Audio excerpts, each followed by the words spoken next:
very good afternoon to one and all present over here. Myself, Anushka Rastogi, currently working under the supervision of Dr. Dipankar Kole in MPC Division. I welcome all of you to the 6th Nobel Symposium organized by CSIR-CDRI. On the behalf of organizing committee, we would like to welcome our Director Ma'am, Dr. Radha Rangarajan. We would also like to thank our mentors who have guided us throughout this session, to Dr. Nilanjana Ma'am, Dr. Pintu Sir and Dr. Neeti Ma'am. Now at the first I would like to call upon our Director Ma'am here upon the stage to give a welcome address to the audience.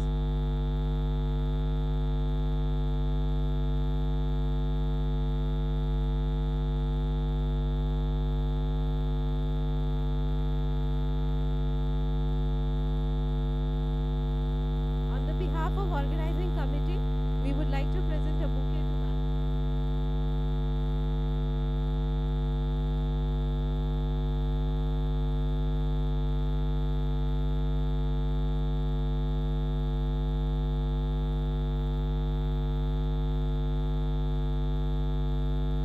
Thank you, Anushka.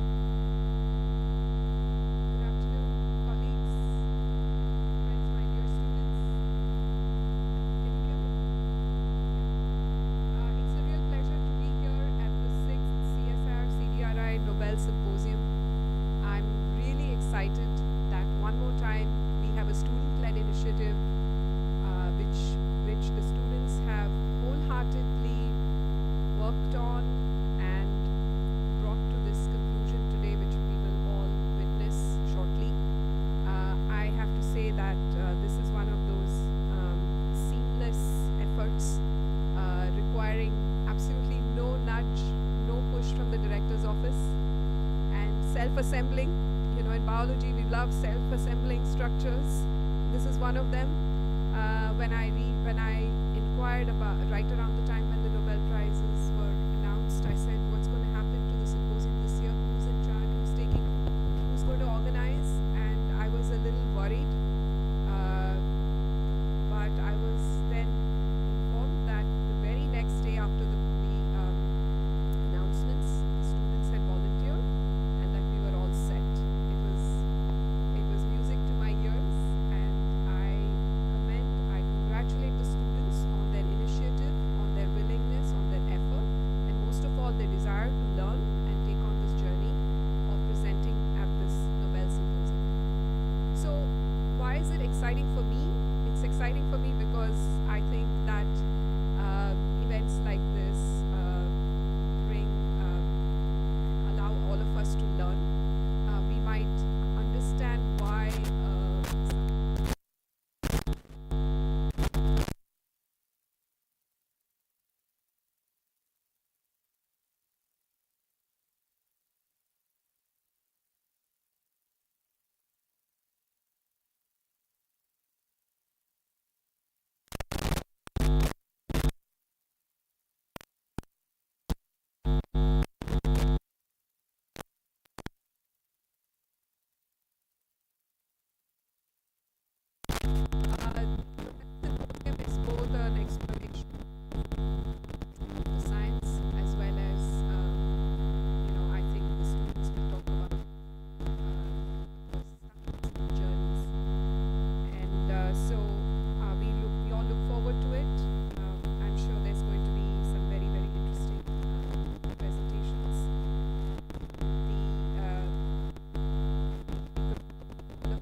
for your kind and motivating words. As it is widely known,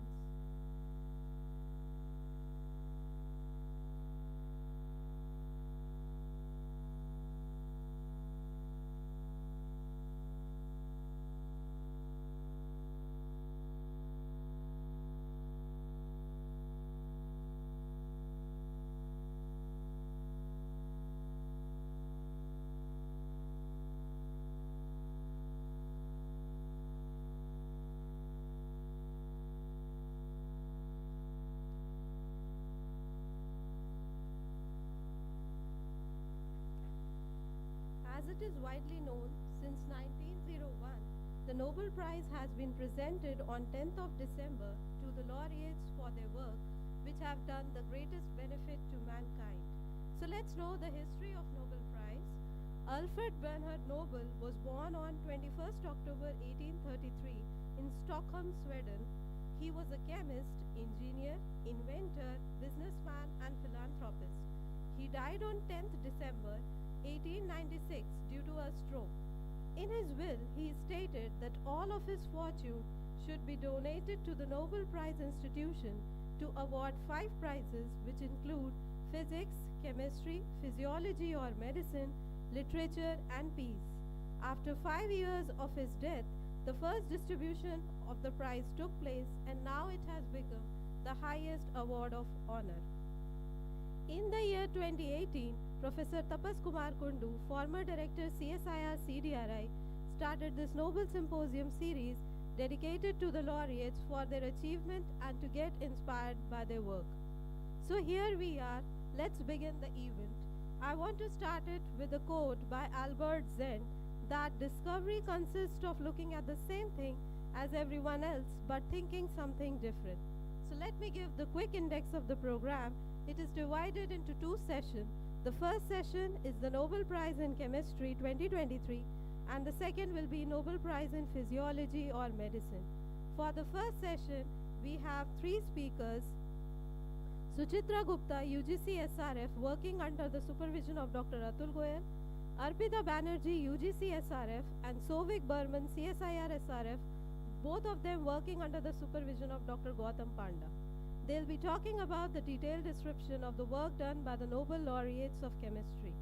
In the year 2023,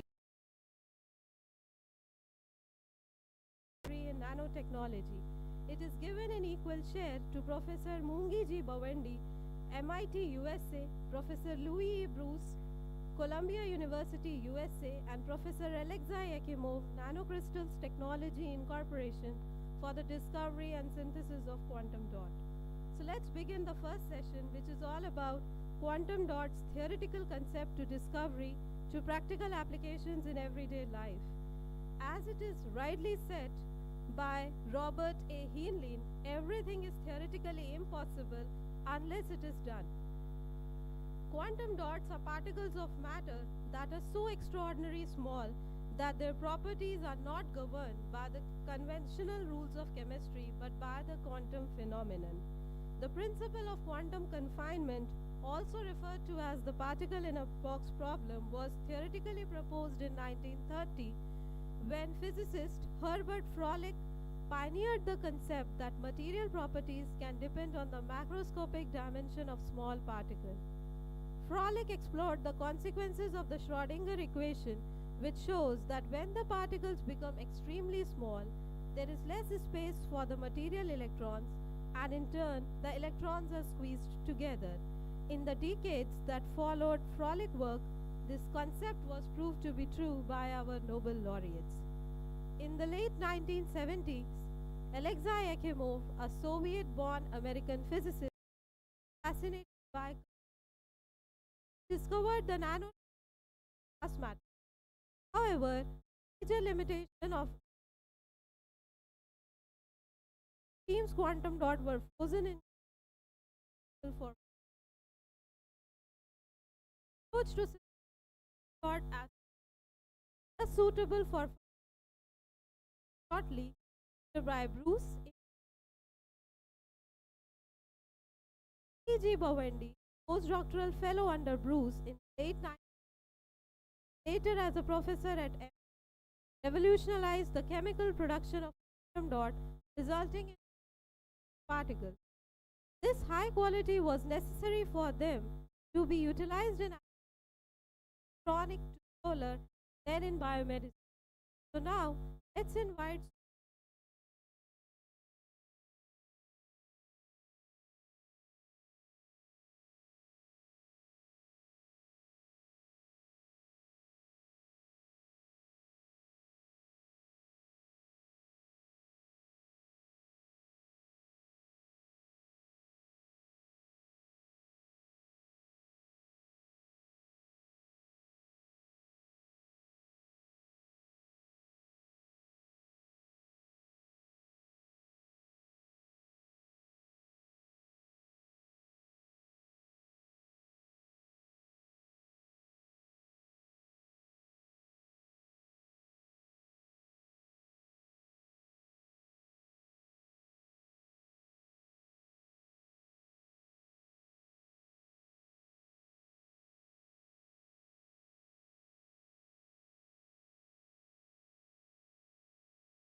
ratio.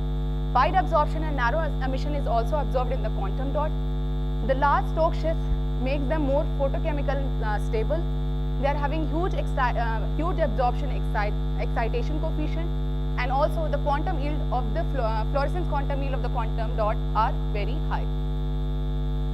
If we talk about the types of quantum dot, they are classified in two categories. First, based on first is the inorganic quantum dot, that is the semiconductor-based quantum dot. They are further classified in three categories depending upon which group elements of the periodic table combine together to form a quantum dot. First category includes quantum dot of group 2 and group 6 element. For example, zinc sulfide, zinc selenide, etc. Next includes the quantum dot made up of group 3 and group 5 elements. For example, indium arsenide, etc. The next includes subcategory is the group 4 quantum dot made up of group 4 element. The second type of the quantum dot is the organic based quantum dot. That is, the organic component makes the quantum dot. In this, we are having three categories: carbon quantum dots, graphene quantum dots, and carbonized polymer dots. If we talk about the structures of the quantum dot, the structures of the quantum dot are placed in three models. That is the core model, core shell model, and core shell ligand model. When the core is layered with another layer, we are having a core shell model, and when this core shell model is passivated or surface functionalized with the various ligands, we are having the core shell and ligand model. Depending upon our need and applicability, these ligands can be changed, and we are having different quantum dots which are used in different areas for the biological process. This was the brief about what are quantum dots. But why Nobel Prize?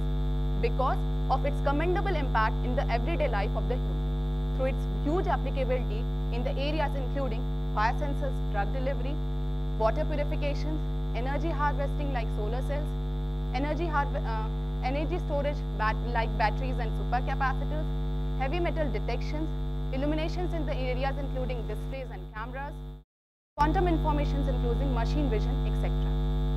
Recently, Judith Jordan, who is the president of American Chemical Society, quoted, "This is the terrific example of theorizing a phenomena, producing it in the lab, and then taking it to the next level of manufacturing." Now I'll be discussing about the work done by Professor Alexei Yakimov for his discovery of the quantum dot in the glass matrix. Professor Alexei Yakimov was born on 20th February 1945 in USSR, that is Russia, and did his PhD in physics from Loffe Institute, Russia in 1974. Right now, his position as scientist at Nanocrystals Technology Incorporation, USA. His research area mainly focuses on the low-dimensional semiconductor structure. We all might have seen this stained glasses, which was used earlier to decorate the monuments and the churches. And the process to make the stained glasses were very simple. Taking a silica, heating it to a high temperature, adding some dopants like metal and metal oxide, we are having the stained glasses. Then why we are studying about stained glasses? Because the journey for the discovery of the quantum dot begins with the stained glasses. When Professor Alexei Yakimov was working on the semiconductor doped glasses, stained glasses attracted his attention. He initially, as a physicist, wanted to determine the structure, chemical composition, as well as the growth of the particles in the glass matrix. So, in contrast to the older techniques, he synthesized or he produced the glasses which are activated by a simple single component. So, he took copper and chlorine in that and produced the glasses in optimized condition by optimizing the time from 1 to 96 hours and also controlling the temperature from 500 degrees centigrade to 700 degrees centigrade. He examined the produced glasses and he found that the copper chloride crystals were forming in the glass matrix, whose size ranges from 2 to 30 nanometers. And this was responsible for the color in the stained glasses. He was well aware of the quantum laws. So he, along with his experimental data and theoretical findings, he concluded for the very first time that he has observed size-dependent quantum effect. He became the first person for the discovery of microcrystals, that is the quantum dot, in the glass matrix in 1981. He published his findings in the Soviet journal in the same year. there were the few observations what he pointed out in his findings, which include the dependency of the atomic radii on the time and temperature. If the sample is annealed at relatively high temperature, he found the particle size are bigger in nature. But when the sample was annealed at relatively low temperature, the particle size were relatively very small. From this is the atomic radii, and this is the time of heating. At lower temperature, the particle size is smaller, and the higher time of heating of the sample, we are having the larger size of the particles. He determined this particle size through X-ray scattering in approximation of monodispersed spherical particles, and he found that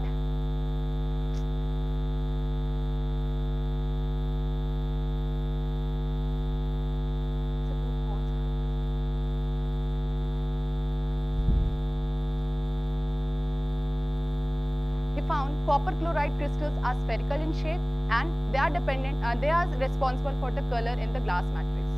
He also studied the absorption spectrum of the different size of the microcrystals that had copper chloride in different of varying sizes, and he found that smaller particles are having lower wavelength, and the particles which are having larger size absorbs at the higher wavelength.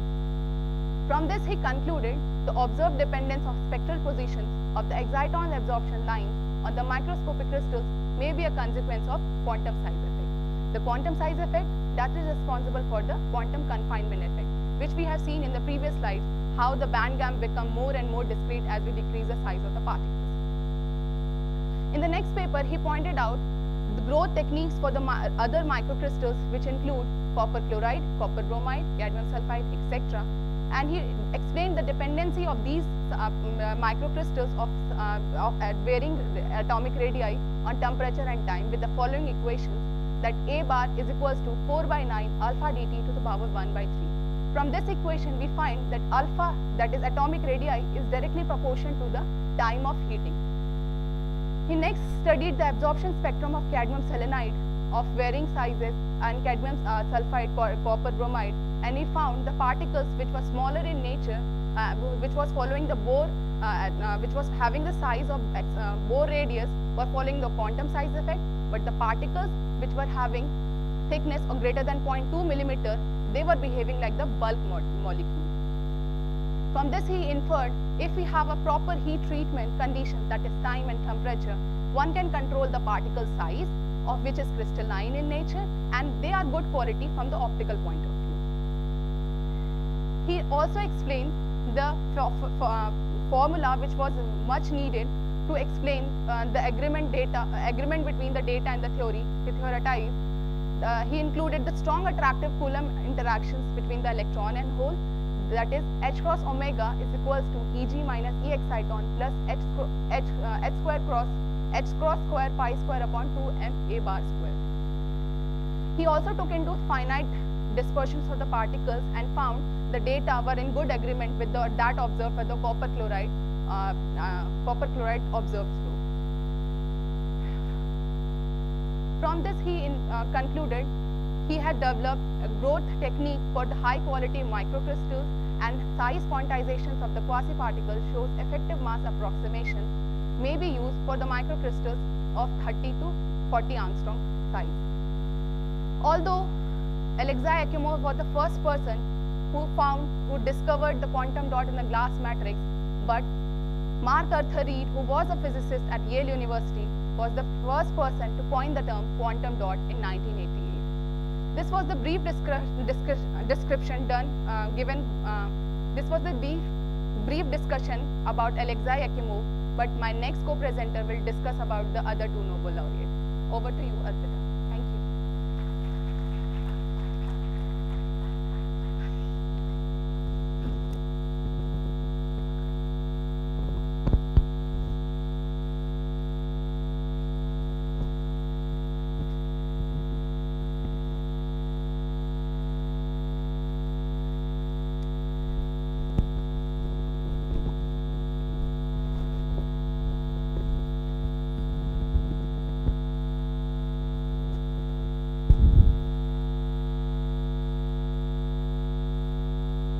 Thanks to my co-presenter, he explained a a very good talk about the work of Professor Alexei Akimov and a brief discussion about quantum dot.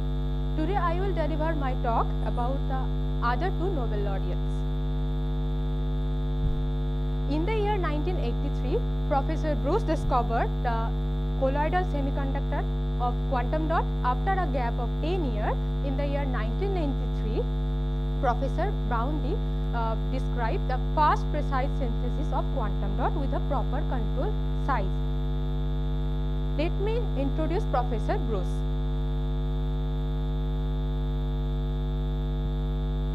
In the year 1943, he was born in Cleveland, Ohio, USA, and then he moved to Rice University for pursuing his bachelor and master's degree. In the senior year of the master's degree, he working with Professor Margrave on the topic learning how to do optical spectroscopy in the higher temperature of vapor pressure. And then he hooked on the topic of physical chemistry and decided to work on that particular field as long he can do. And after that, in the year 1965, he joined Columbia University for pursuing his PhD degree, and under the supervision of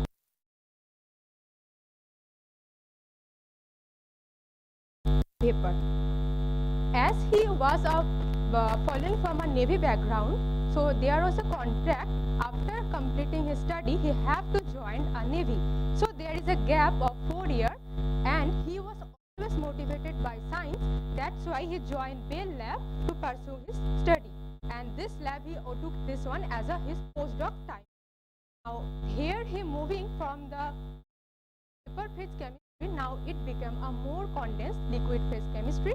And this Bell Lab was a very important time from where he gave a motivational discovery in the field of Nobel Prize.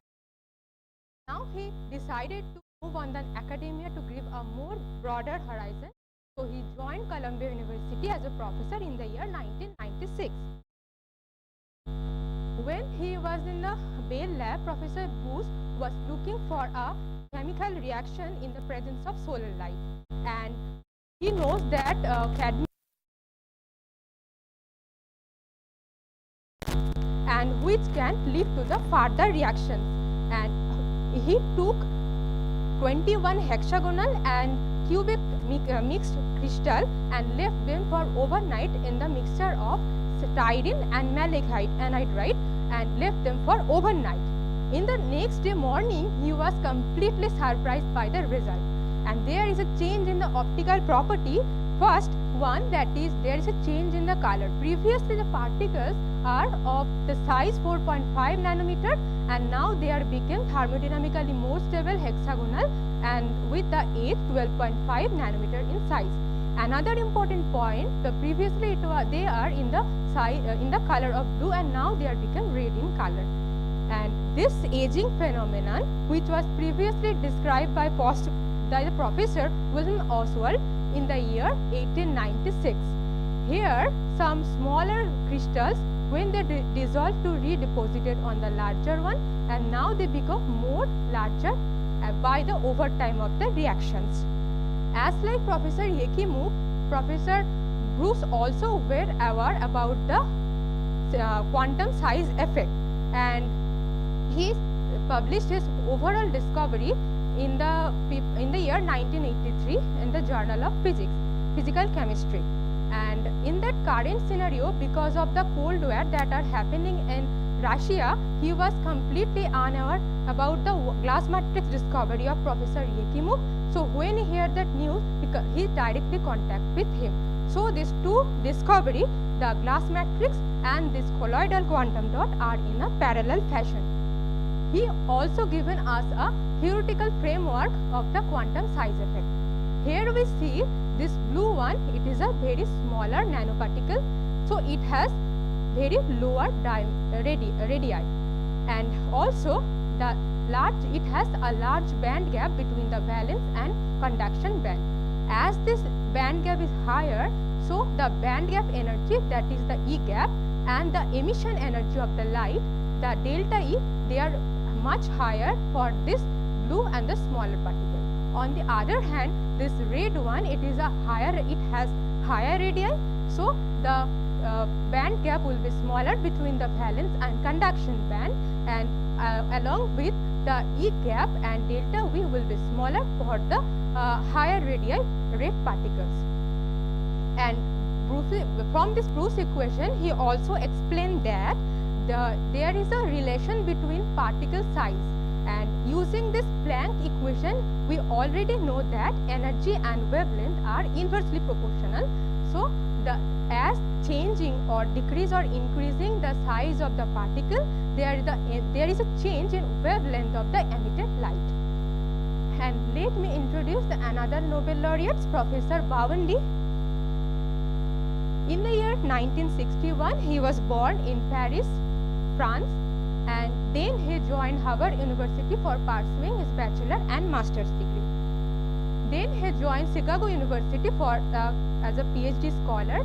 During his PhD time, he actually do a brief work to a lab of Professor Bruce in the Bell lab.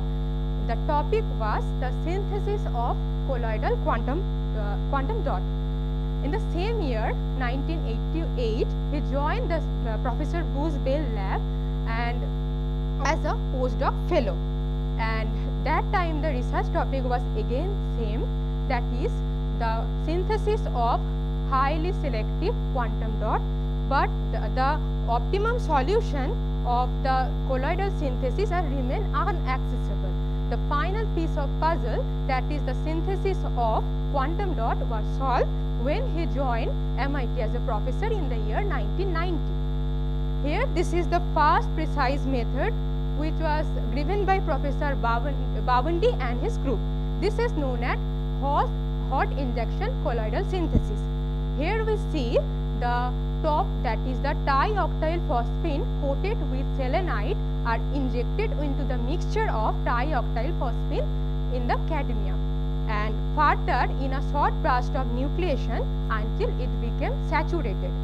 And this topo actually bonded with the surrounding of this crystal and followed by growth, and the reactions are ended by the addition of zinc sulfide, this one, to stop this reaction and prepare the cadmium selenite quantum dot.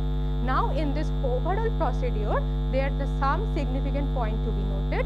First one, there is a change in the color, first from yellow and become brown one, and every flask are contain different particle with different in size. And how this can be?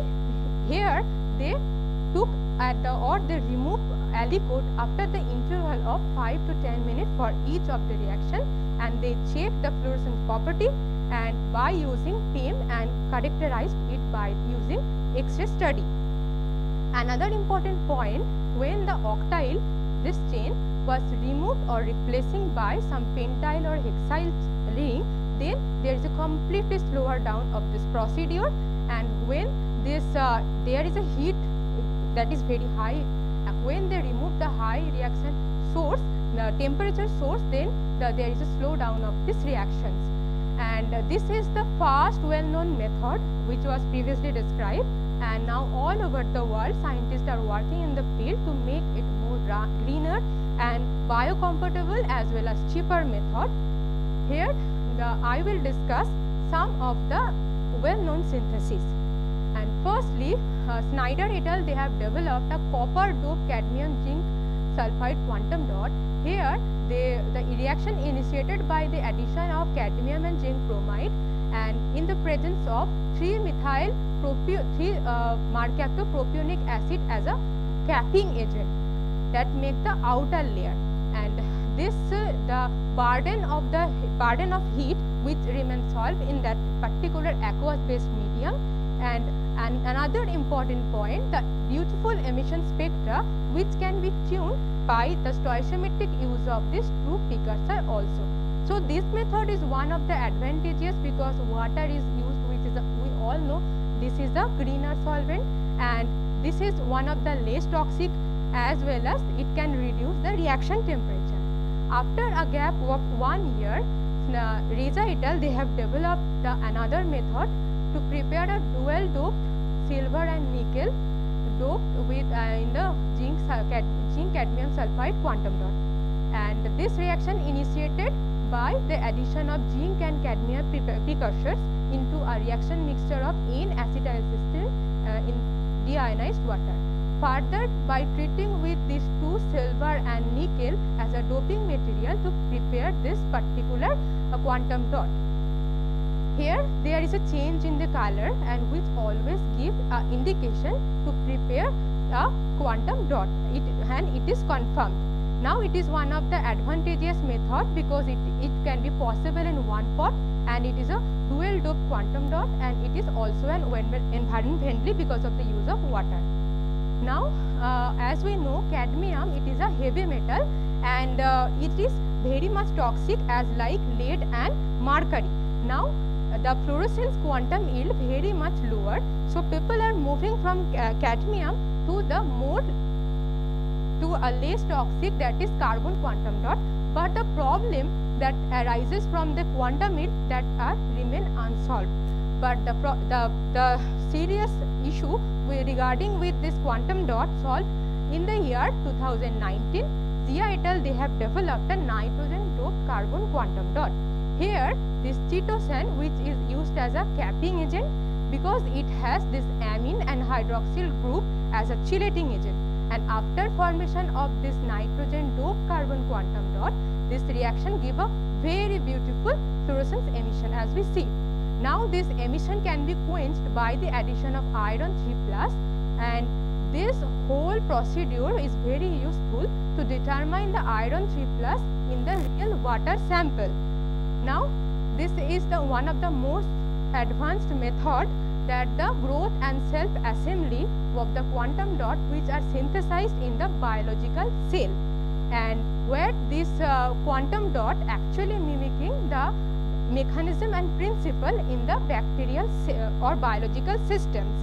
Now Lee et al. They have developed a method where they use this bovine serum albumin and lysozyme as a biotemplate, and in the bacterial cell this indicate that the bacterial activity remain retained, and this can indicate that there is a formation of quantum dot.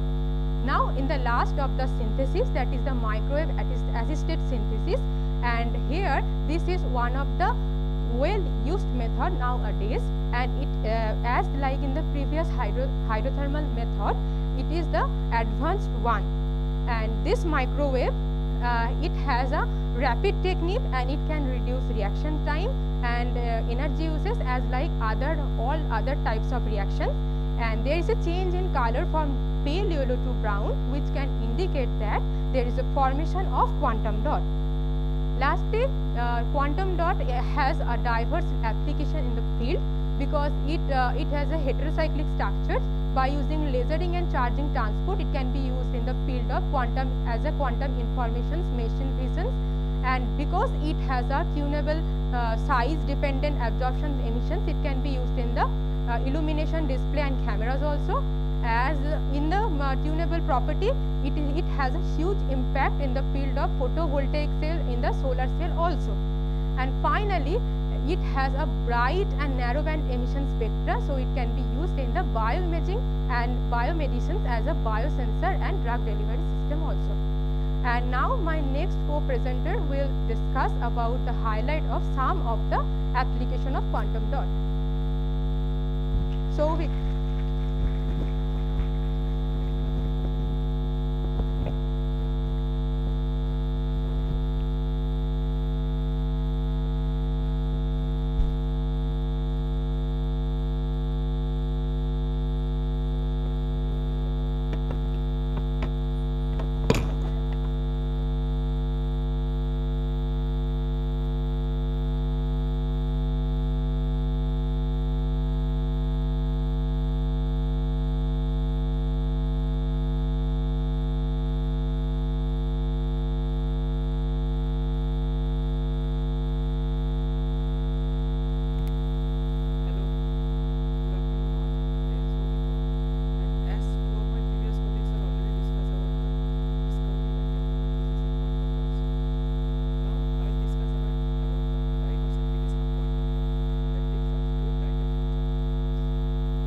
Hello.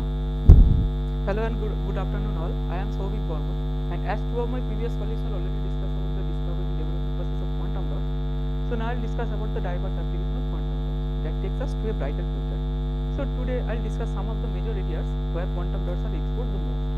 So today I'll discuss about the application of quantum dots in solar cell, in the display devices, as a biosensor tool, and last the application of quantum dots as catalysis will discuss later by my colleague Sujitra. So first I'll discuss about the application of quantum dots in solar cell. So what is a solar cell? Solar cell is an electronic device and it converts the light energy to electrical energy. But as we know, sunlight is a huge source of light energy, but still solar cell are considered to be as a non-conventional energy source because it has some certain limitations. So in this section I will discuss about those limitations and how quantum dots can overcome those limitations. I will also discuss in this section. So first let's see how does a solar cell works. Solar cell are made up with two opposite charged semiconducting material. One is a n-type, that is a excess electron, and another is the p-type semiconducting material. It has a positive charge that is present as hole. So when these two opposite charged semiconducting material are combined, a p-n junction is formed. And when the sunlight falls on the surface of a solar cell, the photon that is present in the sunlight penetrates the n layer and hits the neutral molecule that is present in the p-n junction and produce a negative charge and a positive charge, positive cation molecule. So now these two opposite charges start accumulating to opposite side, and when we join the two opposite charge layer with an electrical wire, we get electricity. So till now it looks very okay, but the only problem is this kind of a solar cell, it has a efficiency of 14 to 90%. So let's see what limits the efficiency. Solar cell are mainly made up with silicon types of semiconducting material, and it has a fixed band gap. So it can able to absorb visible lights only. But what about the IR and UV light that is also comes from sunlight? If we consider the IR light, it doesn't have enough energy to promote an electron from valence band to conduction band, and that is how the IR energy, light energy is not absorbed by the solar cell. And again, if we consider the UV light, it has enough energy to promote an electron from valence band to higher energy band, and after some time come back to its conduction band and emit the excess energy as heat, and that is how the excess energy is also wasted, and we are not getting any kind of electricity from these two energy sources. So next, see how quantum dot can overcome this limitation. So as my colleague Sujitra has already discussed about the size dependent band gap of different size of quantum dots, if we apply a range of different size of quantum dots in the p-n junction of a solar cell, it can able to absorb the entire sunlight energy and convert it to the electrical energy, and that is how it can produce, we can get a efficiency of 63.2%, and that is how quantum dot improve the efficiency of a solar cell from 14 to 63%. So next, come to the second section of my topic. So now I will discuss about the application of quantum dots in the display devices. Nowadays, quantum dot based displays are called the future of display devices, and why it is called so, I will discuss in this section. So first see the evolution of different display technology. First in the year 1982, LCD display has came. Then in the year 2005, the more advanced LED display has came, and at last in the year 2017, Samsung was the first company who launched QLED based display. So as you can see, LCD is a very old technology, so I will not discuss about that, and I will start with the LED one.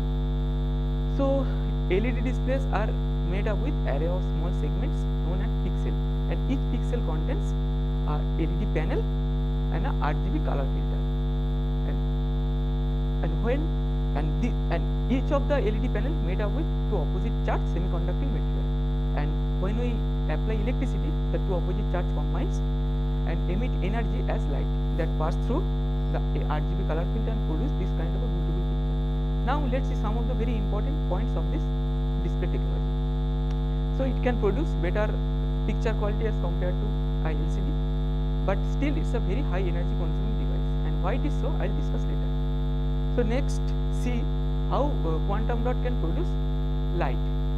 So let us consider it's a quantum dot, and it has an electron in its ground state, and when we apply light source, mainly a blue light, it absorbs energy and moves to its higher excited state, and after some time it comes back to its ground state and emit energy as light.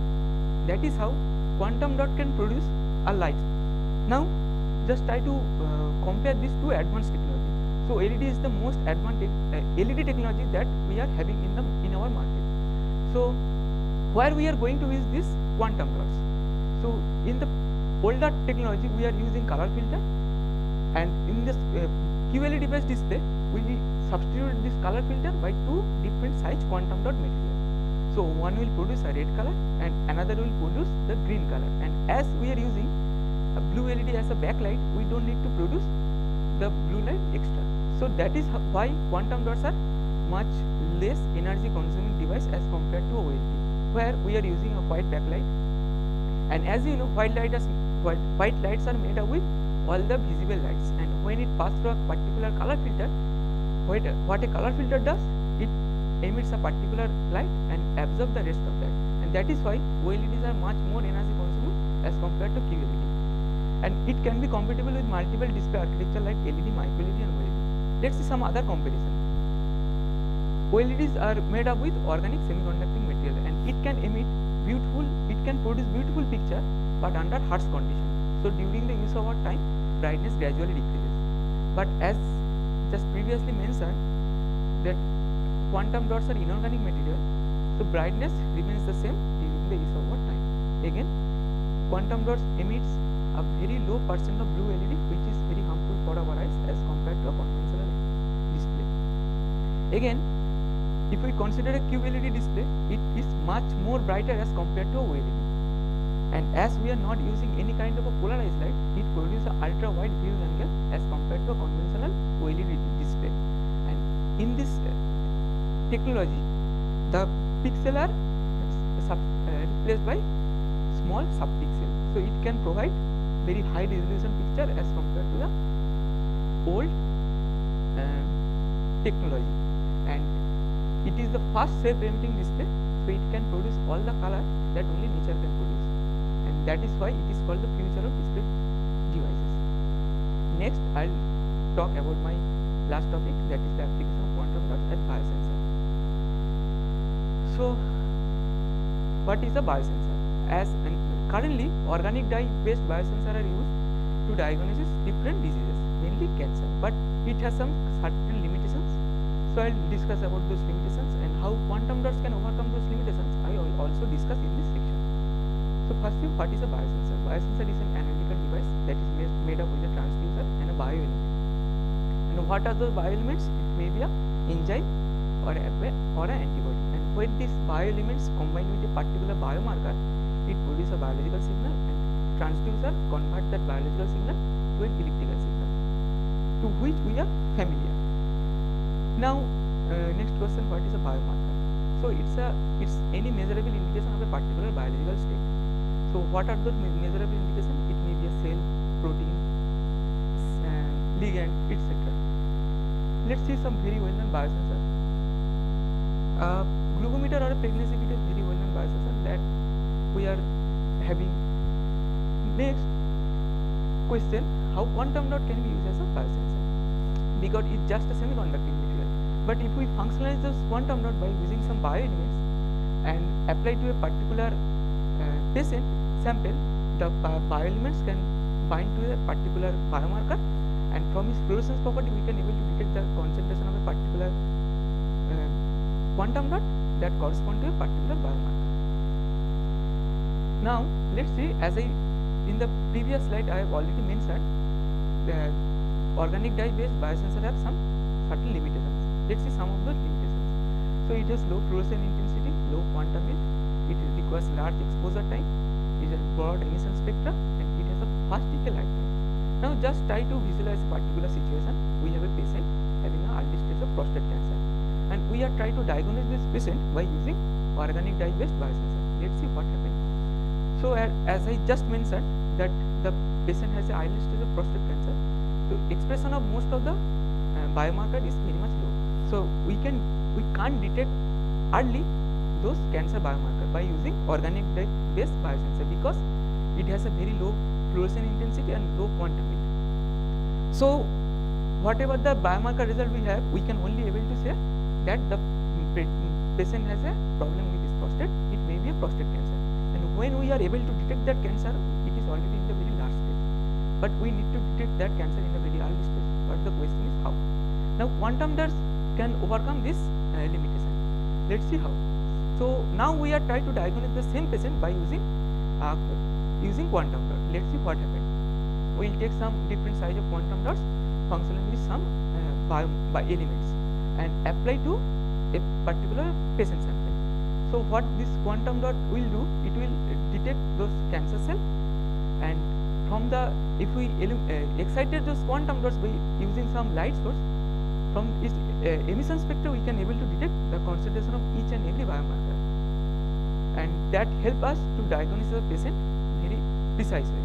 Now in this condition we are able to detect a particular biomarker before, which indicates that patient has a prostate cancer with a particular phenotype.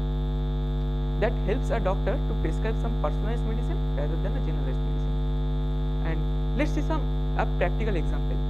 Here we have a typical cancer cell line having a high level of cancer biomarker.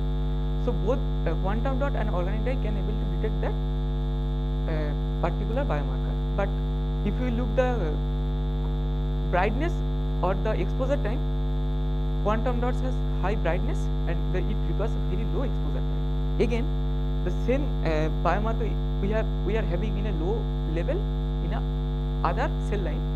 Now only quantum dot can able to detect that biomarker, cancer biomarker, but organic dye cannot detect that biomarker. So in this condition, if we try to diagnose this patient by using organic dye, it will provide a false negative signal, whereas we can detect that biomarker by using quantum dots. And from the fluorescent intensity, we can also able to detect the stage of a particular cancer. If the fluorescent intensity is very much high, that indicates the presence of high amount of quantum dots. That corresponds to an aggressive cancer stage. And if the concentration of all the if the fluorescent intensity is very much low, it indicates a mild cancer stage. And each peak intensity indicates the concentration of a specific quantum dot. And I have just mentioned in previous that it has a very narrow emission spectra, so none of the peak will merge with each other, and we are able to detect the concentration of each and every biomarker in a very precise way. That is how quantum dot help us to diagnose the cancer patient in a very precise way. So that is all from my presentation, and now my colleague Suchitra will continue the application part and try to discuss some other important topics in this section. So thank you.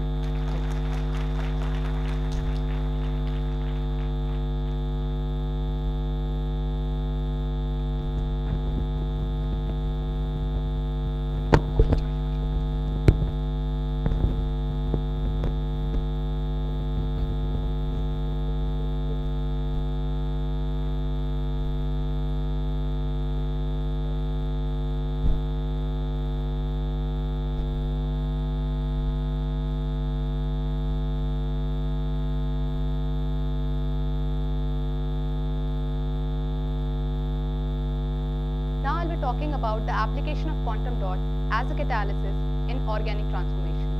Quantum dots are considered as photocatalysts, that is the material that transforms, absorbs light and transforms into the chemical reactions. They are considered as, quantum dots are considered as photocatalysts because they are having redox potential that are comparable to that of the transition metal based photocatalyst and also that of the organic dye. They are having wide absorption spectrum, and the quantum dot can be tuned according to our need. That is, for example, if we are having cadmium selenide which is of 2.4 nanometer, if this cadmium selenide is having a ligand of topo, that is trioctyl phosphine oxide, the redox potential, that is E reduction and E oxidation, is found to be minus 1.4 volt, 4 volt and plus 1.04 volt. But when this topo is replaced by another ligand, that is mercaptoethanol, the E reduction potential changes. From this, tuning the size of the particle and changing the ligand, we can change the redox potentials of the quantum dot, which can be used in various redox catalysis. It is having higher long-lived excited state and they are very photostable. These quantum dots are very easy to synthesize and they are having high surface to volume ratio, which makes them more efficient catalysts. Recently, Yuan et al. Has reported journal and efficient synthesis of carbon-carbon bond formation using aldehyde and electron deficient alkene and treated it with under the optimized condition to get the beta alkylated product. When this reaction was performed using a transition metal based photocatalyst, that is iridium based photocatalyst, the reaction yield was found to be 42%, and the catalyst loading in this reaction was found to be 1 mole %. The turnover number for the iridium photocatalyst was also 42. But when this reaction was performed using cadmium selenide quantum dot of 3.0 nanometer, we found that it was having yield of 63%, which was earlier 42%, and the catalyst loading was also found to be very low, that is 0.0081 mole %. And also the turnover number has drastic increase from 42% to 42 to 78,000. They have reported the plausible mechanism for this reaction in which electrons are excited from the valence band to the conduction band upon irradiation, and this excited quantum dot is relaxed by taking single electron from the species B, which resulted in radical cation species C, which upon deprotonation gives the species D. This upon reaction with the electron deficient alkene forms species C, which takes electron from the excited from the conduction band of the cadmium selenide, and upon protonation yields the desired product.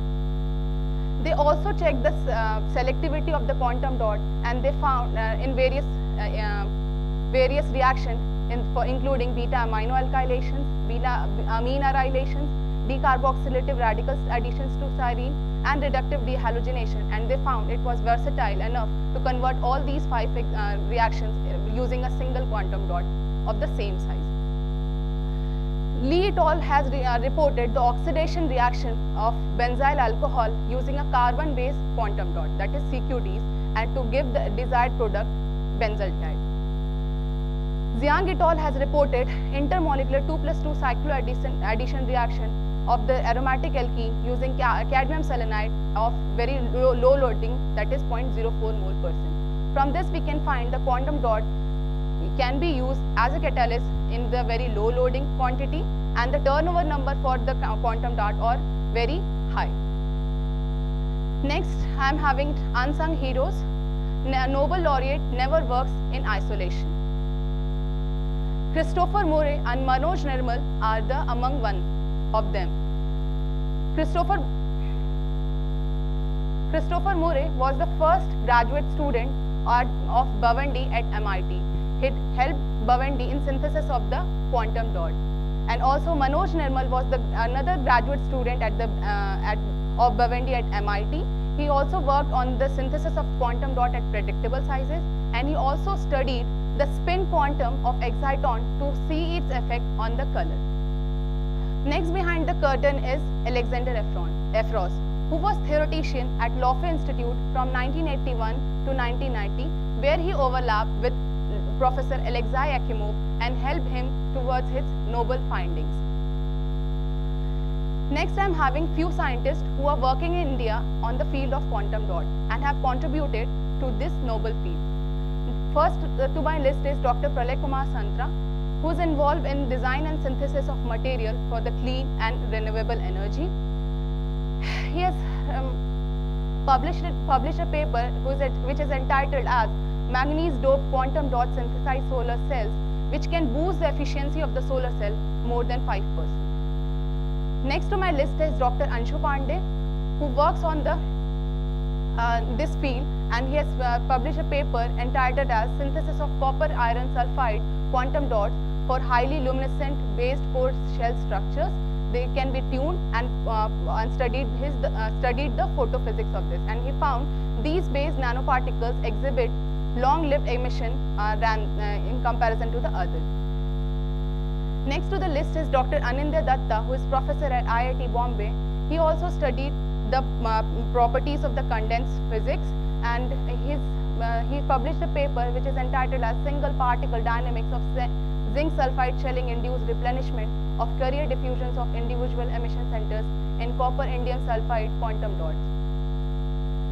Next to the list is CDRI scientist Dr. Atul Goyal, who is chief scientist at CSIR-CDRI, he along with the group has contributed to this field by synthesizing carbon-based quantum dot and use it in the biomedical applications. They have reported biocompatible fluorescent carbon quantum dots prepared from beetroot extract for in vivo live imaging in C. elegans and wild mice. Next to the list is Dr. Dipankar Das Sarma, who is from ISC Bangalore, and Dr. Ranjini Vishwanatha, professor at JNCSR Bangalore. Ranjini Vishwanatha is actually the student of Dr. Dipankar Das Sarma. They have published papers which is entitled as Understanding the Quantum Size Effects in Zinc Oxide Nanocrystals, and Ranjini Vishwanatha has published Electronic Structures Study of Dual Dope 2,6 Semiconductor quantum dots towards single source white light emissions. Now we come to the conclusions of the first sessions. The discovery and the synthesis of quantum dots by our Nobel laureate has provided a new path and sowed the seed to a nanoscience. Quantum dots has been proven to the cutting edge technology for the future because of its unique properties and wide applicability in the areas including displays, imaging, solar cells, catalysis. However, the toxicity of the semiconductor-based quantum dot has put it into some limitations. But scientists have found this alternative for this toxicity of the heavy metals of the semiconductor-based quantum dot by synthesizing quantum dots that are readily available from the plants and plants materials. That is from the seeds, from the fruits, and also from the plant's leaves, which are greener approach for this, and they are highly biocompatible, easy to synthesize, water soluble, and easily accessible. Quantum dot remain an active and intense field of investigation in applied nanomaterial research. So we can say the 40-year-old field of quantum research is still young. Now I would like to acknowledge Dr. Radha Rangarajan, CSIR-CDRI Director, MPC HOD Dr. Sanjay Batra, our mentors Dr. Nilanjana Majumdar, Pintu Kumar Mandal, and to our guides Dr. Atul Goel, Dr. Gautam Panda, and Dr. Dipankar Kole, Nobel Symposium Committee, CSIR-CDRI, family and friends. Thank you.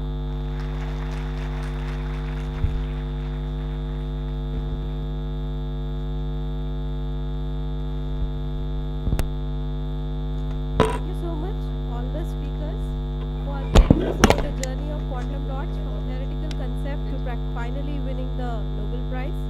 Now we'll have a short break of 15 minutes, after which we'll start our second session, which will be moderated by my colleague Abdul Basit.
Welcome back, everyone. I'm Abdul Basit Khan from Dr. J.V. Pratap's lab, working on structural biology of identified target proteins for potential therapeutic approaches. So good afternoon. Ladies and gentlemen, today I will be taking you all to the second session of this Nobel Symposium, where we will be discussing about the journeys of our Nobel laureates, Dr. Kathleen Carrico and Dr. Drew Weissman, who have been conferred with the Nobel Prize in Physiology or Medicine this year. So, as per the press release on 2nd October 2023, the Nobel Assembly, consisting of 50 professors at Karolinska Institute, states that this award is being given for their groundbreaking findings, which have fundamentally changed our understanding of how mRNA interacts with our immune system, and contribution in fighting against the disease that is caused by the SARS-CoV-2. So before we move ahead, let us see what were the first responses of our Nobel laureates when they were first informed about the prize by the Nobel Committee. A disclaimer here that these were not really the first responses. They were already the surprises spoiled. Let's see how.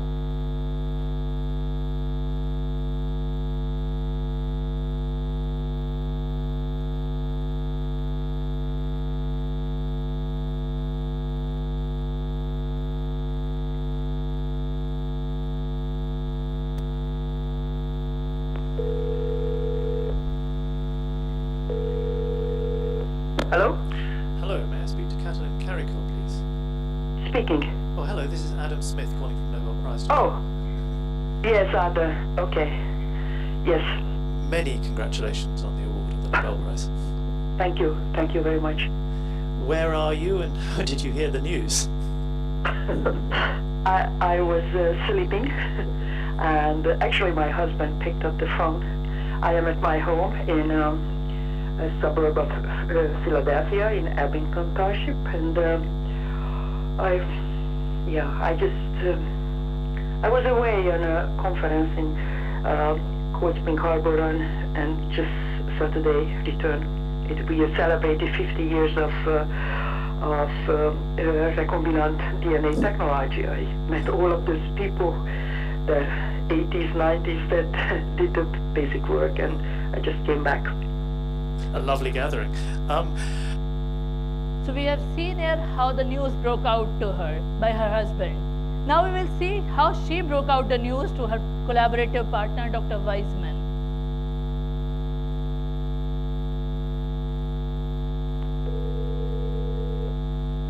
Hello, Hello, may I speak to Drew Weissman, please? speaking. Oh, hello, this is Adam Smith calling from NobelPrize.org, the website of the Nobel Prize. Oh, hi, how are you? Very well, thank you. Many congratulations on the news. Oh, thank you. It must be very early there. How did you receive the call? Yeah, I got the call a little while ago. I got a call from Katie a little bit earlier. Okay, so she actually broke the news to you that you'd been awarded together. Yes. Gosh. But we weren't sure it was true. We thought maybe somebody was playing the joke on us. Apart from slight disbelief, what was your first reaction? No, I mean, it's, you know, it's a lifetime dream. And this is coming from somebody who doesn't work for or look forward to awards. But, you know, the Nobel is the ultimate recognition of work. So, you know, it is a wonderful experience. So we have listened here how Dr. Weissman acknowledged her collaborative partner. He has said that without her, it would not have been possible. The award has been felicitated on 10th of December, Sunday, at Stockholm, Sweden.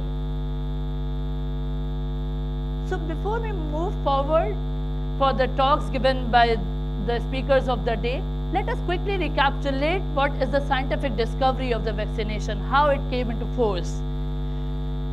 So it all began with the keen observation of a 13-year-old boy, Edward Jenner, who noticed that the people who are working with the animal husbandry, especially the cattle, were like immune to smallpox. They were not getting any smallpox infection, despite of the fact that the people who were not along with that animal husbandry, they were dying at that time with the smallpox. Later, he tried to do an experiment to confirm his observation. He inoculated an 8-year-old boy with a small cowpox lesion matter, and he has then further subsequently with the smallpox lesion matter, and then he found out that the boy did not develop any disease or morbidity. That then he hypothesized that a cowpox infection protects against a smallpox infection, and this was the first scientific attempt to control an infection with the deliberate use of vaccination. But how does this vaccination work, and how does our immune responses work? So we know that our immune system is designed in such a way that there are certain line of defenses. First, there is a physical and physiological barrier. For example, we have the skin or the mucous membrane. Then comes the innate immunity, which has some soldier cells who protect against the pathogens or the antigen. Then comes the adaptive immunity. It has some T helper cells or cytotoxic T cells, which makes an immunologic memory that protects against the further subsequent infections.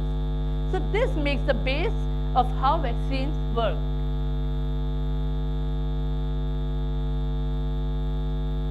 So this decades-long journey of discovery of vaccination, it started, as I have discussed, with Edward Jenner. He termed the word vaccine, and he discovered a smallpox vaccination. And until the date, we have seen that 2 of the very important vaccines have been rolled out, COVID-19 as well as malaria vaccine. So in this quite successful journey, we have seen the elimination or eradication of the smallpox from the globe, as well as the polio from India and many other countries. Not only this, the Nobel Committee itself has recognized this discovery once in 1951 for the yellow fever vaccination to Dr. Max Healer of Rockefeller Foundation, as well as in 2023 for the development of vaccine, mRNA vaccine against COVID-19 to Dr. Carrico and Dr. Weissman. To continue this session, to discuss more about this discovery of mRNA vaccine against COVID-19, we have 3 speakers. Sapna, who is working with Dr. Dibyendu Banerjee on resistance mechanism of immune checkpoints blockade therapy in cancer cells. Whereas Sonu, who is working with Dr. Divya Singh, is working on identification and characterization of novel therapeutics to treat osteoporosis. Whereas Girdhar, who is with Dr. Shakil Ahmed, working on functional characterization of proteins involved in regulating the mTOR complex. Now, I will invite Sapna to deliver her talk to introduce the journey of Dr. Kathleen Carrico. Sapna.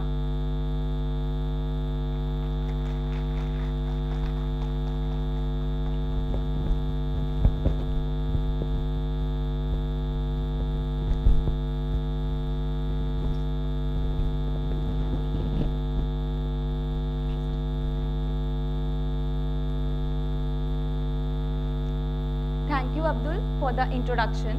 Now, I will take you to the journey of Kathleen Carrico from undervalued research contribution to the Nobel Prize discovery.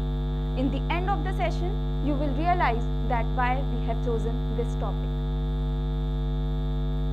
As we all have studied about the central dogma, and it was discovered in 1957 by Francis Crick that information flow from DNA to RNA and from RNA to protein. And it was believed that inverse flow is not possible. However, there is a paradigm shift, and it was observed that RNA can be reverse transcribed into DNA. Lot of work has been done with DNA and protein around the world, but being a labile and catalytic molecule, RNA cannot be studied that much. Now, I will take you to the decade of work done on mRNA.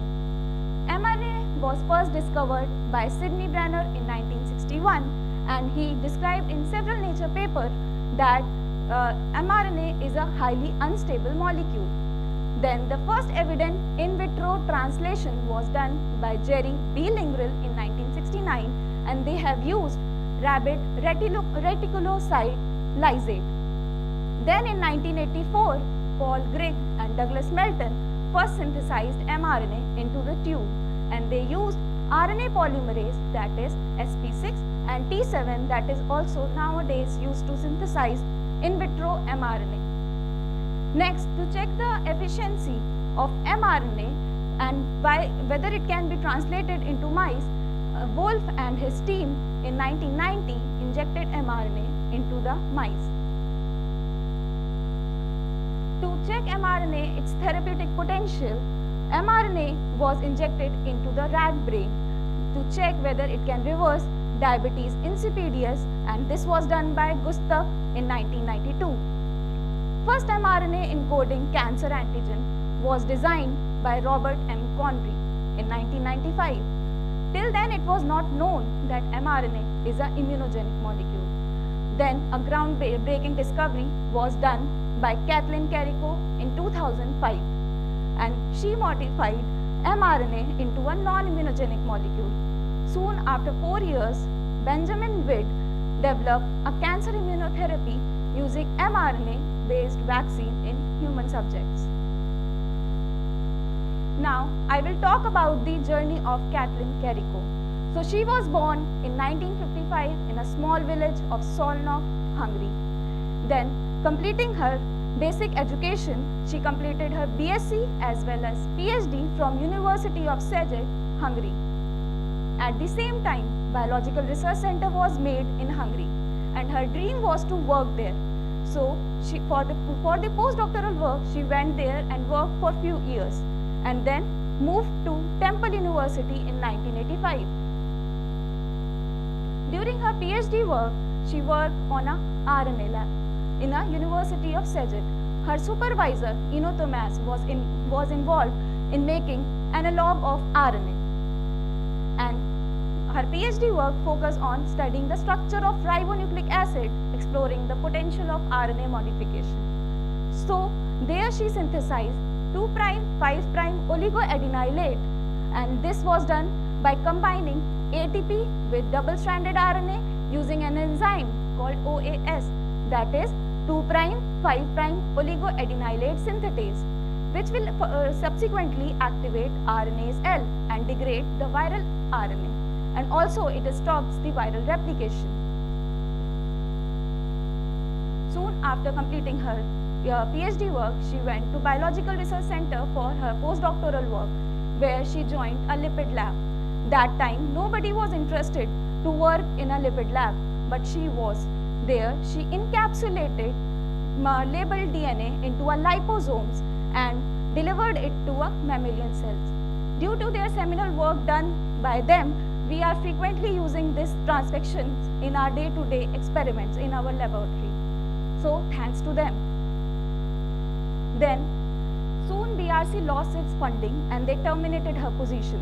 And she went to a nucleoside lab at Temple University, where she got an opportunity to work with Dr. Robert, who was involved in a clinical trial, where she synthesizes mismatched double-stranded RNA, which has an antiviral activity. So, they injected this double-stranded RNA into HIV patients, and HIV patients, but however, this experiment failed because HIV patients have compromised interferon system. But this seminal work was published in Lancet in 1987. Till then, she got an expertise in synthesizing RNA, modifying RNA, as well as delivering DNA into mammalian cell. But she always wanted to work with mRNA and generate it as a therapeutic medicine. So, she got an opportunity to work with Eliot Barnathan at Cardiology Lab of University of Pennsylvania, where she transcribed in vitro synthesized mRNA that will code for urokinase receptor and transfected it into a mammalian cell. And they observed a fully modified urokinase receptor was made, and this work was published in Gene Therapy in 1990. 1999. In 1997, Barnathan left the university, leaving Kariko without a clear path. Till that time, she don't have grants, she don't have position. But David Langer know her potential, that she and convinced the neurosurgery department that we require a molecular biologist in our laboratory. So this was the first time when Kathleen got a position and she got an independent lab. And she worked there for 17 years and synthesized many in vitro transcribed mRNA that will code for nitric oxide synthetase as well as many other proteins to treat the stroke patients. However, this work was not translated into human samples, not translated into humans. Until then, she didn't knew that mRNA is a highly immunogenic molecule until she met Drew Weissman in 1997 at a Xerox machine, and they had a conversation as Drew Weissman was interested in making a HIV vaccine and Kariko was interested in using mRNA as a therapeutic. So they had a conversation and Kariko offered her to give in vitro transcribed RNA to check it once. Then Drew Weissman injected that in vitro RNA into the dendritic cells and checked its immunogenic property. And it was observed that it is highly immunogenic. But that time Kariko was not happy because she wanted to use it as a therapeutic protein. So the question arose, why this mRNA is so immunogenic? Because we all have mRNA in our cells. So they designed an experiment in which they have isolated RNA from different compartments of cell, including nucleus, cytoplasm, mitochondria, and transfected them into a dendritic cells. Then they have checked a tumor necrosis factor alpha into the supernatant, and what they found, that in vitro transcribed RNA are highly immunogenic in comparison to the subcellular level RNA. But it was also observed that tRNA is not inflammatory at all. So this may be, then they have a look into a tRNA and observe that this might be due to the modification that tRNA have. Next, this slide may look scary to you, but we have more than 100 of modification in our body that are responsible for generating different type of modifications by the enzymes. And they have to systematically check which modification is responsible for giving less immunogenicity. In 2013, Kariko and Weissman subsequently started a company called RNA-RX to commercialize non-immunogenic nucleoside modified RNA.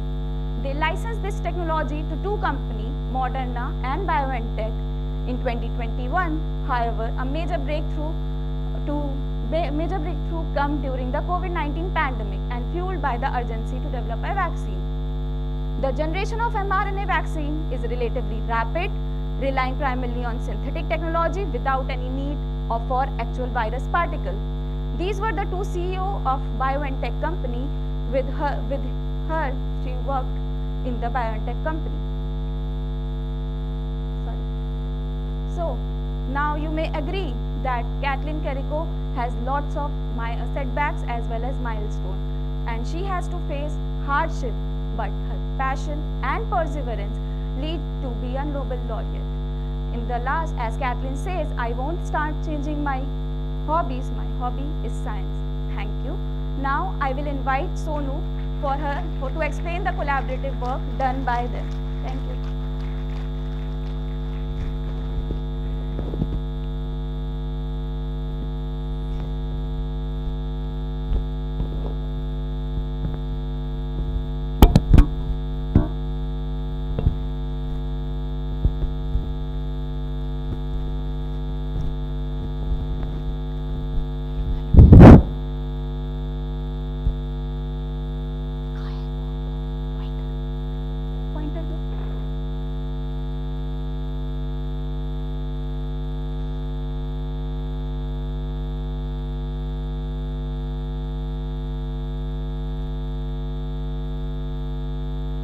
Thanks, Sapna, for covering the inspiring journey of Kathleen Kariko.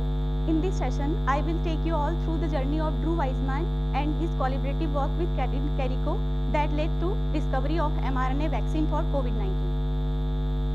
Drew Weissman, who was immunologist as a researcher and clinician by practice, was born in 1959 in Lexington, USA, and did his master's degree in biochemistry and enzymology from the Brandeis University. He got his MD, PhD in microbiology and immunology from the Boston University. He did his clinical training at Beth Israel Diakonis Medical Center, and for his postdoctoral research, he joined the Anthony Fauci's group at National Institute of Health, who was director there for a long time. In 1997, he started his career as an independent PI at University of Pennsylvania, and he was still working there, and holds a prestigious position of a robot family professor at that institute. For his PhD, he joined the lab of N. Marseille-Grothis TN and worked on the regulation of B lymphocytes with reagent that cross-link surface immunoglobulins. As we all know, the importance of monoclonal antibodies for the detection of specific antigens or proteins. In his research, he found out the methods for developing monoclonal antibodies as well as developing the method for comparing monoclonal antibodies. In 1990s, when the HIV research was growing on and researcher was trying to find the way to combat that disease, at the same time, Drew Weissman, after completing his PhD, joined the Anthony Fauci's group. That group was involved in the research that diagnose, treat and prevent the disease such as HIV or AIDS. In that lab, he was also working in many projects that was involved in HIV and immune surveillance. In this lab, they also published many papers in reputed journals. In 1993, they found that the RP5577A, which is a platelet-derived growth factor antagonist, suppresses the HIV protein synthesis in U1 cells. In 1994, they found that interleukin-10 inhibits the TNF-alpha as well as IL-6 in dendritic cells in dose-dependent manner. In 1997, Drew Weissman started his own lab at University of Pennsylvania, and Sapna discussed how they met with Carico there. Both of them came from the different fields with different expertise and having different interests. He was interested in dendritic cells and their function in immune surveillance. However, she was interested in mRNA therapeutics and wanted to know their immune response.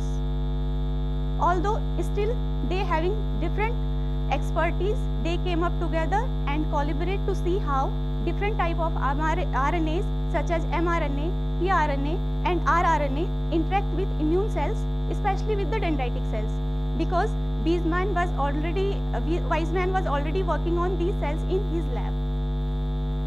In 1980s, when in vitro transcription was introduced and idea of using mRNA technologies for therapeutic purposes and for vaccine development was took off, but many hurdles and roadblocks was also there in mRNA-based technologies, as mRNA was found to be unstable molecule and challenging to deliver. And there was a need for the development of sophisticated lipid system to encapsulate that mRNA. As well as at that time, it was also not known how that mRNA interact with immune cells, because elucidated immune response would determine the therapeutic potential of that mRNA. I'm just reminding how our immune system respond to the pathogens. As we all know that bacteria and viruses that entering into our body having their own molecular patterns known as pattern associated molecular patterns and abbreviated as PAMs. On the other hand, the dendritic cells having their receptors known as toll-like receptors. When bacteria and viruses come into contact with toll-like receptor, dendritic cells get activated and there is an immense immune response that end with the production of pro-inflammatory cytokines that help to degrade bacteria and viruses. If mRNA was given or if inflammatory response was there, the toll-like receptor recognizes that mRNA as a foreign particle and degrade it. That will decreases the therapeutic potential of that mRNA also.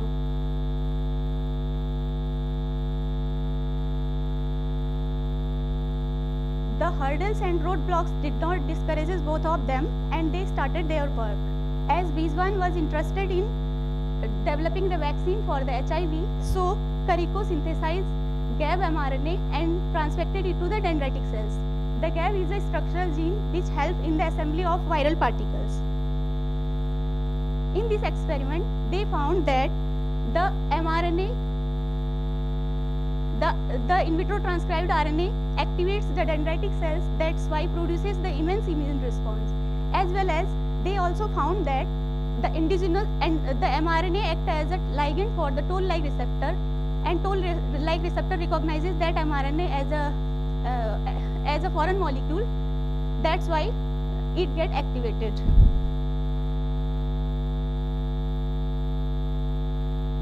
After after knowing that, both of them wondered why this in vitro transcribed RNA was inflammatory.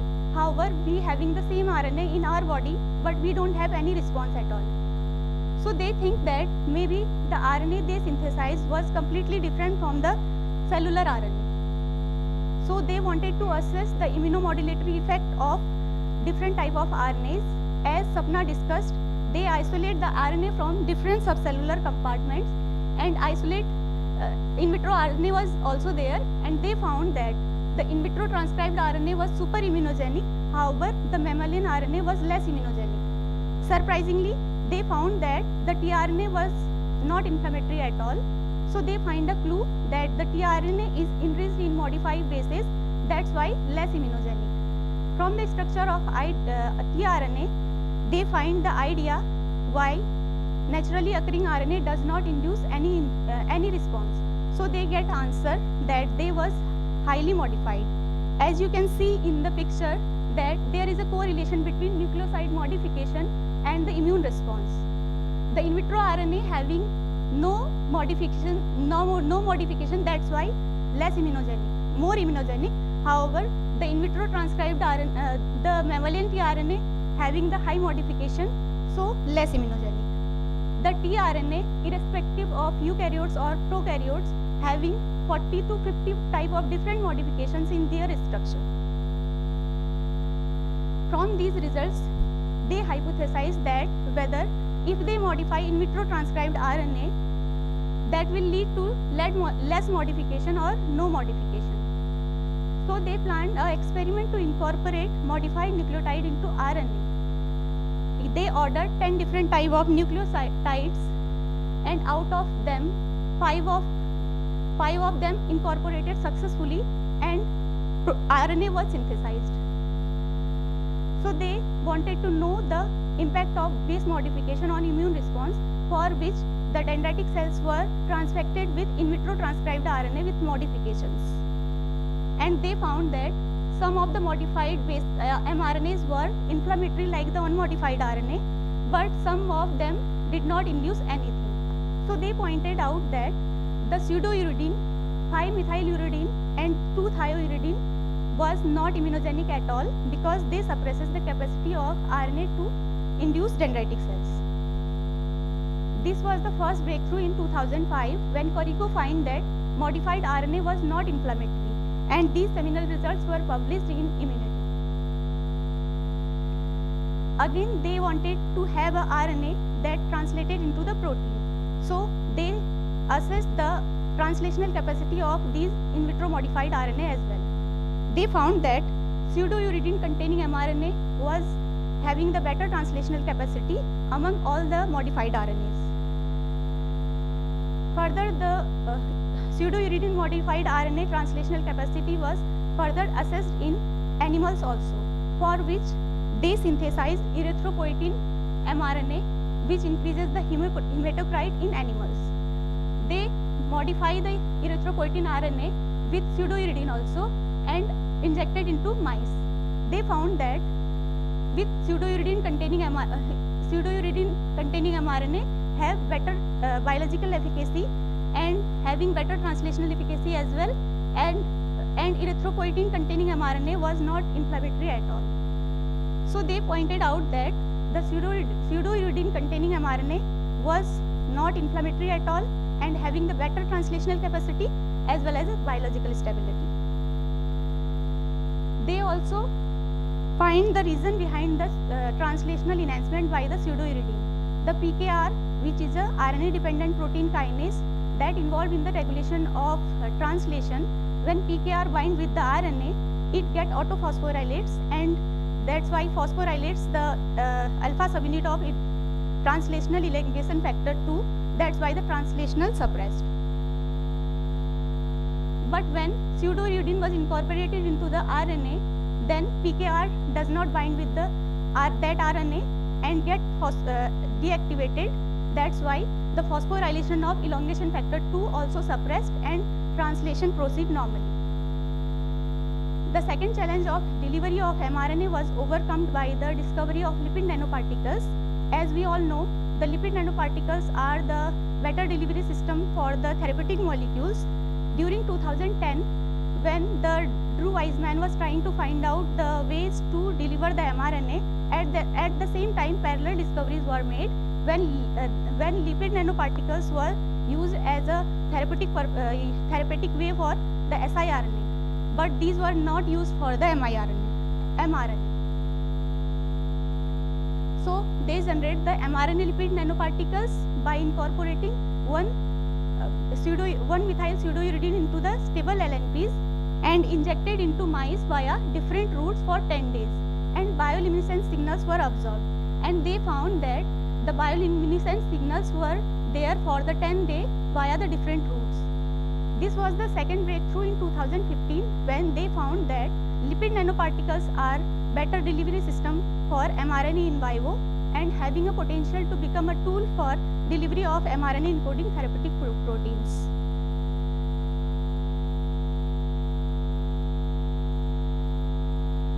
From their collaborative work, we got two things.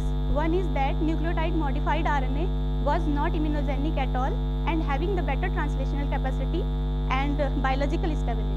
And second thing is that the lipid nanoparticles were better delivery system for mRNA, and both of these findings were used by Moderna and BioNTech companies for the development of mRNA vaccine for COVID-19. We should appreciate the power of collaboration as their collaborative work truly indicate the power of collaboration. Both of them came from different backgrounds, having different expertise, and they combine it together. That helps to increase the therapeutic potential of that mRNA that saves the life of many people during pandemic. In addition to their work, there were many parallel discoveries were made that improved the mRNA delivery system, and this will be discussed by Girdhar in next session, and I am inviting Girdhar for next talk.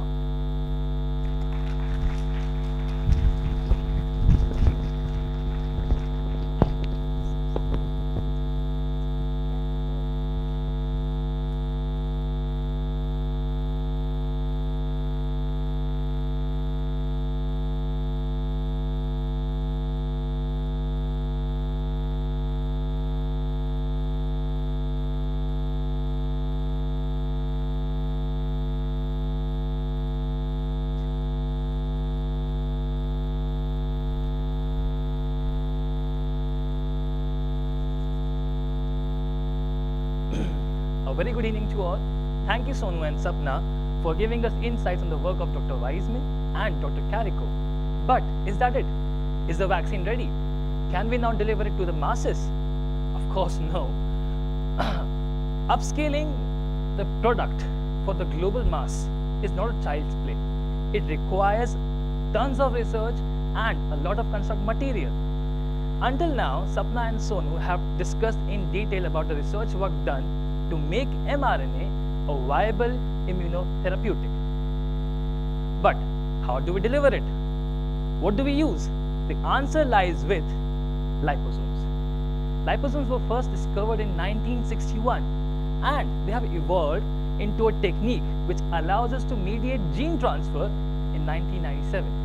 So obviously, liposomes were the answer. But in the years so far, liposomes have seen some changes as well. They have elaborated into lipid-based delivery system, polymer-based delivery system, and peptide-based delivery systems. So they all have one thing in common. They are all nanoparticles. Hence the name, lipid nanoparticles. What are lipid nanoparticles? They are ionizable lipids, cholesterol, helper lipids, and polyethylene glycolated lipids. A mixture of all these four in a perfect stoichiometric ratio allows them to be converted into a lipid nanoparticle. But what do? They allow the mRNA, which is encapsulated in them, to remain safe and to provide no immunogenic response once they enter inside the body. This was the work for lipid nanoparticles. But apart from these nanoparticles, we also had some others. They were referred to as polyplexes and polymeric nanoparticles. What's the difference? The only difference is they are not lipid-based. They are made up of polymers, for example, polyamidoamine. Apart from this, we also have peptides, that is peptide-based nanoparticles. These peptides, when we create a complex of mRNA, they can be used to deliver the mRNA. Apart from delivering the mRNA, they also create one thing. They allow the toll-like receptors to activate that mRNA and to act as an adjuvant. So how do we perfect the vaccine? What delivery system do we use? The obvious choice is lipid-based systems. But apart from that, we also have to modify it a bit. We have to use adjuvant lipidoid that further improves its efficacy. So what lipid nanoparticle does is it encapsulates the mRNA, and then after combining with the cell membrane, it sends the mRNA into the cytoplasm where it gets translated into the spike protein. Since the mRNA is coding for spike protein, right? The spike protein is then presented to the antigen presenting cell, and furthermore, the immune system reacts and produces antibodies. So now that we have perfected the vaccine formula, what next? The next thing is trials. How do we make sure that the vaccine produced is safe for the entire public? The traditional vaccine development program is a decade-long process. It requires almost 10 years of research just to make sure if it is safe for the public or not. But in the pandemic time, do we have 10 years to survive? No, obviously not. So what do? We have to expedite the process to make sure it is safe for the public, and in the meantime, ensure that it is being mass produced. So what we did was, all the processes had to be overlapped. The safety, the clinical trials, and the mass production. All of this combined into a single year worth of progress. And this is how we were able to create the vaccine against the COVID-19. But was that it? Was mRNA our only solution towards defeating COVID-19? Obviously not. It is better to be prepared from all the fronts than just one. So apart from Pfizer and Moderna, who created the mRNA vaccine, we also have Oxford, Sputnik 5, and Johnson, who created a viral vector vaccine. Apart from that, Sinovac, Sinopharm, and Covaxin were inactivated virus vaccines. Covaxin was developed by Bharat Biotech. A notable mention over here, they were the first to create an intranasal vaccine against COVID-19, and that was named as Incovac. But by now, I'm sure all of you are wondering, is COVID-19 done, finished? Has it ended? But every day we are hearing about emerging mutants. How do we deal against that? The dealing against that is to use multivariant boosters. The future transcribes to mRNA vaccines. All we have to do is to create a multivariant boosters so that the emerging variants can be defeated. But why stop at coronavirus when we can target influenza virus as well and respiratory viruses as well? We are right. We have clinical trials so that we can defeat those viruses and create an mRNA vaccine against them. I'm sure you must be thinking, why only respiratory virus? Why not something others? Well, yes, we have clinical trials against pathogenic viruses. For example, Ebola virus, Zika virus, and rabies virus. The thing about these viruses is that all of these viruses have some weird challenges with them. And to overcome them, we have to predict some different strategies against them. And as a researcher, we know how to deal with problems. we know how to overcome them. And all of these viruses have some strategies against them. But in the near future, I'm sure we'll be able to eradicate all of them. But why stop at pathogenic viruses? The mRNA horizon has to be broadened. Hence, we can now finally eradicate HIV and malaria parasite as well. The vaccines under trials for HIV and malaria are all mRNA based. The second most leading cause of death is cancer. And mRNA vaccine can now finally be used to defeat it, to defeat this incurable disease. But how do we do it? It's pretty simple. We take a cancer antigen, we sequence it, we create an mRNA against it, use it as an mRNA vaccine, put it inside the cell, so that the cell can create those tumor antigens which can be presented to the APCs, and then the immune reaction kicks in, creates antibodies. Now the thing is, these antibodies so created can differentiate between self cells and tumor cells. So now we have a great weapon, mRNA therapeutics against cancer. Well, you will be delighted to know that clinical trials are underway to make sure that mRNA vaccine is produced against cancer. But all of this would be in vain if we do not get this vaccine to all the individuals. I'm sure you must agree with me that if the vaccine does not reach to every individual, it's pointless. How do we do that? mRNA vaccine costs a lot, but who provides the funds so that each individual gets it? The WHO provides this fund. The WHO has provided a fund towards low and middle income countries, referred to as LMICs, so that the mRNA vaccine can be purchased by these countries. India, including other LMICs, can purchase these vaccines and give to every individual possible. But purchasing is not the end. We have to make sure that every individual gets the vaccine. This can only be possible if all the sectors of the society come together and act as one, unity. The pandemic has taught us a lot of things. Social distancing for one, patience second, and to stand up and fight again. With this research, we were able to stand up and fight back the COVID-19 pandemic. And it was all because these sectors came together as one and acted against it. I would like to end this presentation and call upon our director to say a few words of remarks. Thank you all.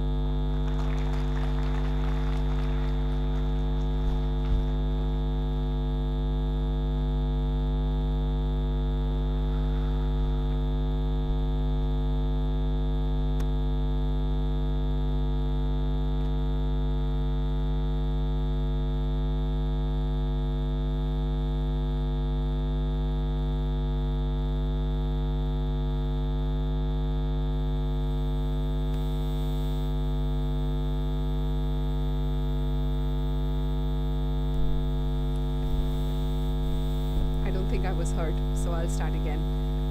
I want to thank the students who presented today. I think another round of applause for all of them. This is Suchitra, Arpita, Shovik, Sapna, Sonu, Girdhar, and to the two anchors, Anushka and Abdul. They did a fantastic job. They ran this perfectly, on time. Presentations were excellent, and they were a great learning opportunity today. In fact, I was reminded of this time a very long time ago when I was back in school. And on Teachers' Day, the students became teachers. The teachers took the day off and sat in the staff room, and select students from each class, they became teachers for the day, and they went and taught all the different classes. They had to have a class plan. Some took it very seriously, others goofed off. But the students taught. And today I was reminded of that same thing when our students came up and they taught and the faculty listened and we all learned in the process. They did a fantastic job. Not one of them goofed off. All of them were very serious and they presented extremely well. So thank you very much. Also, I want to thank the mentors. Without the mentors, this would have been very, very difficult. Dr. Nilanjana is not here. She's presenting at a conference. She, Dr. Pintu Mandal and Dr. Neeti Kumar, special thanks to them for all their hard work. Without them, we would not be able to do this. And of course, to the Nobel Symposium Committee, and then to our auditorium team, Arvind and others who have helped consistently with. They kept everything on track, and to all of you for being here. I think this is a tradition that is really endearing, and we all have a chance to look at why particular Nobel Prize is given to someone or to a group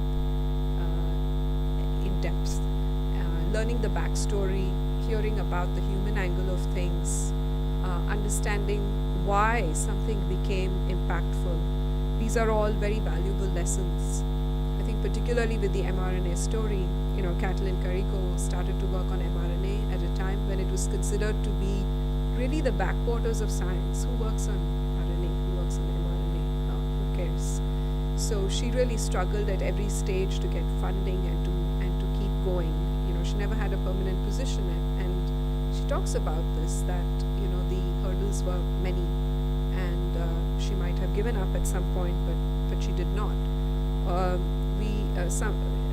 There's another side to her, which is that her daughter is a two-time Olympic gold medalist in rowing. So here is this woman who persevered in science and was clearly also a really amazing role model and support for her daughter, who went on to do great things.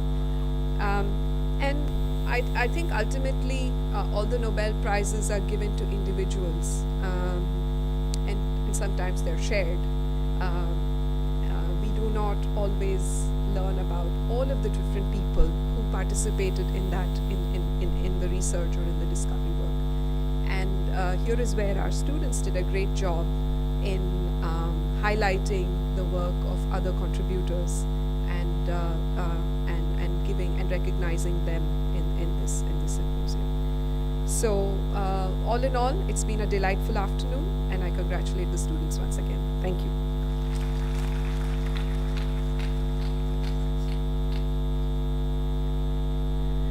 Thank you so much, ma'am, for your kind words and appreciation for the team. Now I would like to request our director, ma'am, to felicitate the speakers of the day. First, we will go with the session 1, that was the Nobel Prize for the Chemistry. Suchitra Gupta.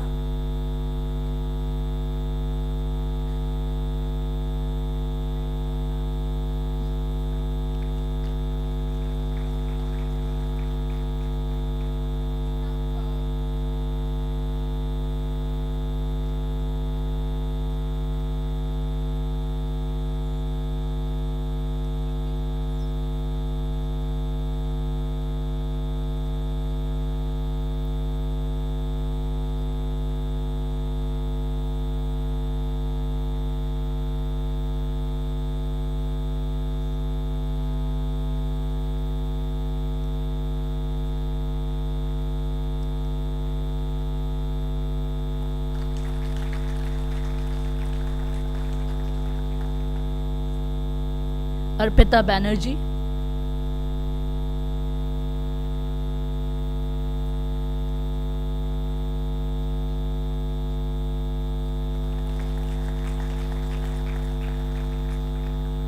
Souvik Burman.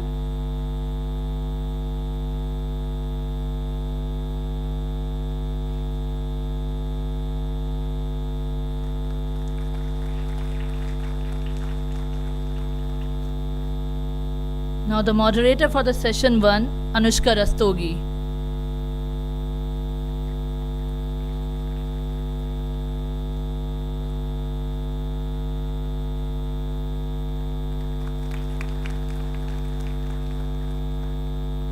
Now it's time for the second session, that was for the physiology of medicine, Sapna Srivastav.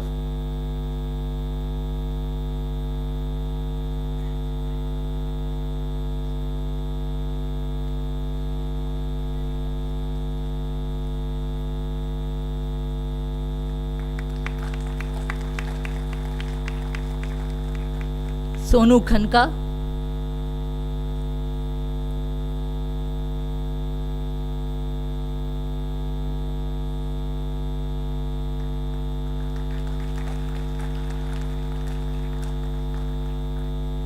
Girdhar Bhati,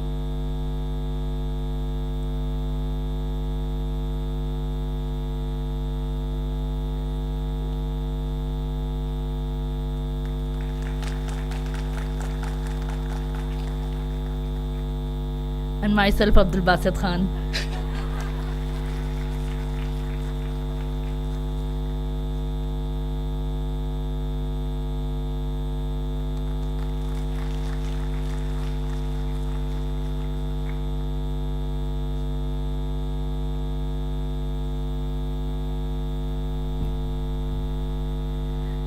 Now I would like to request our director ma'am to present a token of appreciation to our mentors, without whom it would not be possible.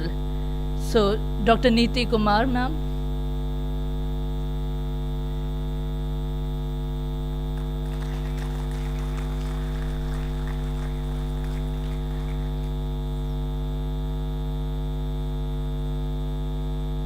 For Dr. Pintu Mandal sir.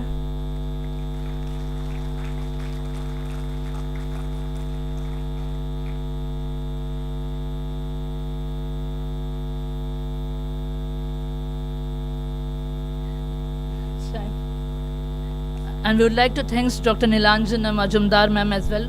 She isn't here, but she'll be remembered for her support for the team. And now it's time for a group photo of the speakers.